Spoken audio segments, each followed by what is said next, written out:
Got the chickens going. They might not have had a story before, but they have one now. So let me ask you a question. How many of you here have a story? All of us. You know, there's an old saying that, why did God create so many people? And the answer was because she loves stories. And I think that's true because although language is the way that we define our world, we use stories to make sense of that world. So we tell stories in order for us to understand and to communicate and to share. When Darius was up here, when Joe was up here, we all started with a story because that's how we engage, that's how we connect, and that's how we begin to know that we're all the same, even though we're all different. So the question that I have for each of you, and the beginning slide, which I slipped over because I finger on the wrong button, is, are you ready to create something extraordinary? And I believe you all are because you're all here. You all took the time and the investment to come here and be a part of this group because you have something that you want to bring forward. You have a story that you want to make manifest or be powerful with.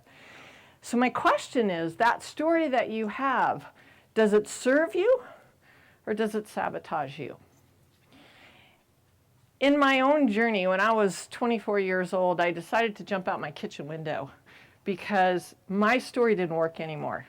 I left home when I was 16, I got married when I was 18, I got divorced when I was 21, and when I was 24 years old, I hit a wall because nothing was working. I did everything I thought I was supposed to do to save myself, and it didn't work. Now the good news is I'm still here because I only was on a second story of a two-story building, and going out the window meant I would probably just land in a bush and poke my eye out, and that wasn't a good idea. So I had to come up with a better story. I'm not 24 anymore.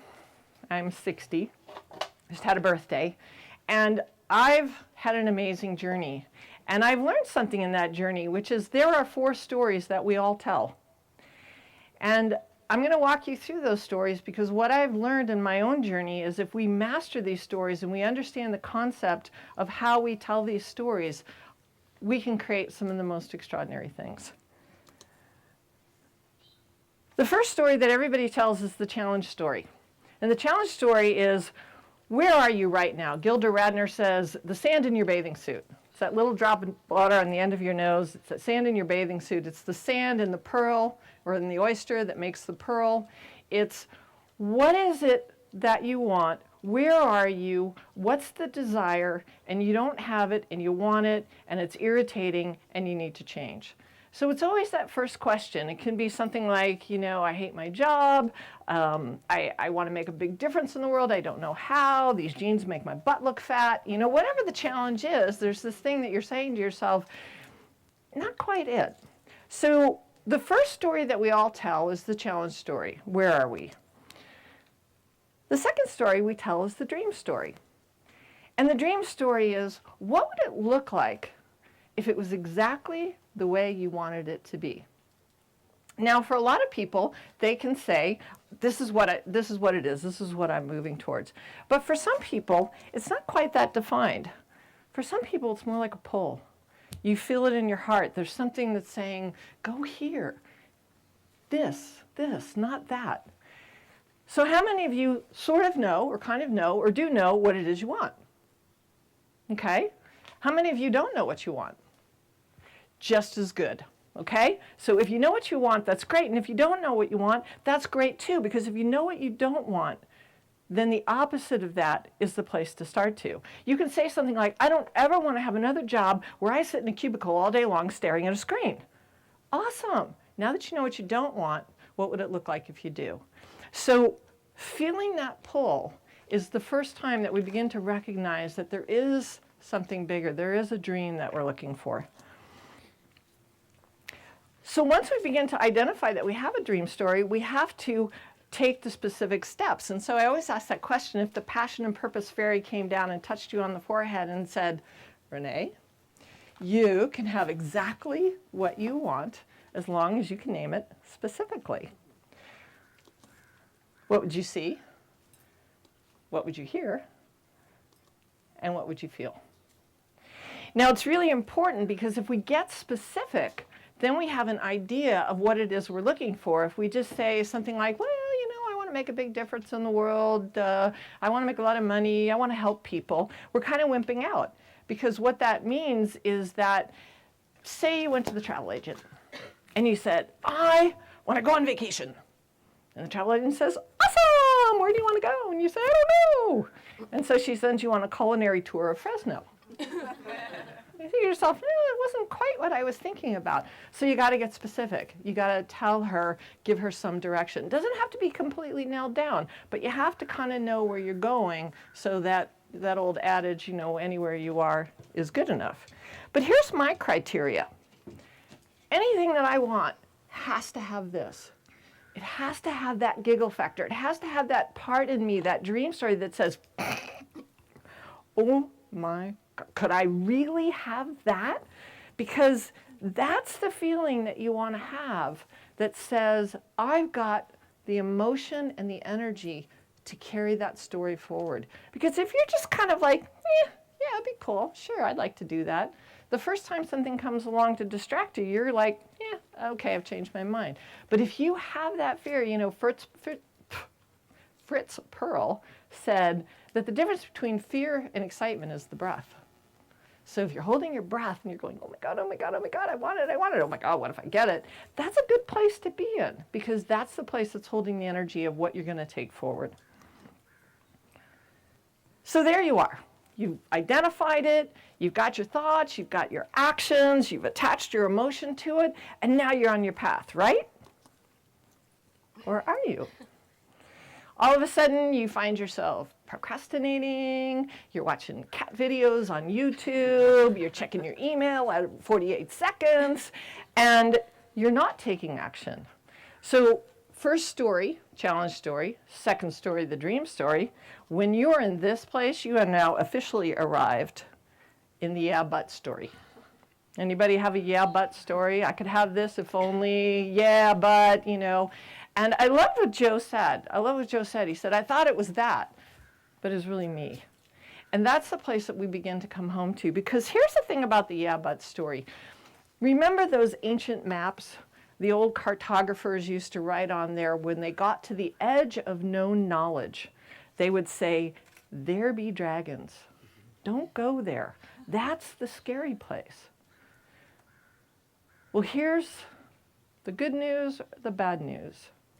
If you want to take your power back, you're going to have to go into the dragon's cave. You're going to have to go into that yeah, but story, the one that says, oh, I can't have what I want because, you know, because I'm not smart enough, I'm not good enough, I don't have enough credentials, I don't have enough talent, my mother didn't love me. Whatever the story is, that's not your truth. But you're going to have to go into the dragon's cave and you're going to have to identify where you left your power and ask for your tiara back. Or your sword, if you're a guy, unless you want to wear a tiara. That's cool too. So how do you do that? You know, how do you go into the dragon's cave and begin to take your power back? Well, the first thing that you absolutely need to have is curiosity and wonder. And a lot of times when I'm working with clients, I'm in this place of judgment and criticality. You do something, it doesn't work out, and you go, I'm so stupid. That's judgment, that's criticality. But what if you went into a place of wonder and curiosity? Wow, isn't that interesting? Every time I'm with this person, I have this experience, and it's not a good one. I wonder why I do that. Wonder and curiosity is what we call the both and, okay? So I'm wondering, and I'm kind of curious about why I do this. Why am I telling this story? Why am I having this experience? What's it trying to get from me? Versus the criticality, which is either or. You know, I'm either smart or I'm stupid. However, I will caution you, going into wonder and curiosity and saying, I wonder why I'm so stupid, is not really wonder and curiosity, okay? So I just want to make that small little distinction for you as you're moving through this process. So if we stay in wonder and curiosity, then we're able to look at the story in a brand new way. And we don't ask the question of, am I stupid? But we begin to look at the results we get as information, okay? Big, huge difference. Not a judgment, of your worth in the world, but simply information. I tried this thing and it didn't work. Wow, I wonder what would happen if I tried something else. The second most important part, and for all of us in this conference this weekend, we're going to be hearing great information, and we're going to be raising our own hands and saying, I really see myself as that person. I see myself wanting to participate. I see myself wanting to stand up and make a difference. Let go of how. If you do nothing else in your journey, let go of how. Don't ask the question, well, how's that supposed to happen? Because that's not going to give you the answer you want. It's who, what, where, when, with whom, who's going to play with me? What are the steps I need to take? What's the thing I need to do next in my journey? Don't ask the question how, let that one go, because that's not your job. Your job is to simply show up. And by doing that, it takes you out of the cave and into what I find is the most magical of the 4 stories, the unexpected story. And the unexpected story is that part of us that is greater than us. We all come into the world with a genius. We all come to the world with a daemon, and the daemon knows our destiny even if we don't. And it holds the power of what we are here to do. And the unexpected story is that place that says, I don't know how this is all going to work out, but I trust. I trust that I will have synchronicity, I will have coincidences, I will be in those right places where I will find the things that I need to help me on my journey. So if we look at the 4 stories and we begin to see how they work, the challenge story, what is it we want connected to desire, the dream story, what is it that I really truly want? And if I don't know what I want, can I at least identify what I don't want so I can begin to ask the question, what do I want that's different? The yeah but story, owning the fact that it's only scary because we haven't been there before, because we think it's the end of no knowledge, but it's actually a place for us to visit how the story is protecting us, and the dragon turns into a gatekeeper rather than something fierce and scary. And then the unexpected story, which says, what else is possible? What else is possible for us? So I want to leave you with a little bit of magic so that you can take this as we go into the next couple of days. I love gifts and presents. It's like my most famous, popular thing to do. So if you can all just put your feet on the floor